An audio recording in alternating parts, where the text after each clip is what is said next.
ఈ రాజ్యము వారు పొందిన వారికే చెందుతుంది. అంటే ఆయన పరిపాలించమన్న వారినే పరిపాలిస్తాడు. ఒకానొక రోజున ఈ రాజు ఇద్దరిని వేరు చేస్తాడు. ఎవరిని? ప్రభువు చేత పరిపాలించబడిన వారిని, నీ పరిపాలన మాకు వద్దు అన్నోళ్ళని. మీరు ఎందులో ఉన్నారు? నేను చాలా రోజులు ఎందులో ఉన్నాను అంటే, ఇప్పుడు వద్దు, మళ్ళీ ఆదివారం పరిపాలిద్దు కానీ అని అన్న దాంట్లో ఉన్నాను నేను. అలా అలా ఉండడానికి అవ్వదు. పరిపాలిస్తే ఆయన నిరంతరం పరిపాలిస్తాడని రాసింది కదా. కాబట్టి నువ్వు యూనివర్సిటీలో ఉన్నా నిన్నెవరు పరిపాలించాలి అని అంటే ప్రభు పరిపాలించాలి. అమ్మ నాన్నలతో మాట్లాడుతున్నప్పుడే ప్రభు పరిపాలించాలి.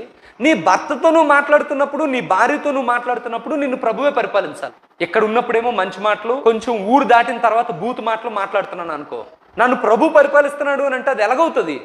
నువ్వు యేసుక్రీస్తు పరిపాలన కోసం ఒక్కసారి నిన్ను నువ్వు స్వాగతించు, ఆయన ఆహ్వానించు. ఆయన పరిపాలించడం మొదలు పెడితే నీ జీవితం అంతా కూడా వెలుగుతో నింపేసేటట్లుగా ఆయన ఉంటాడు.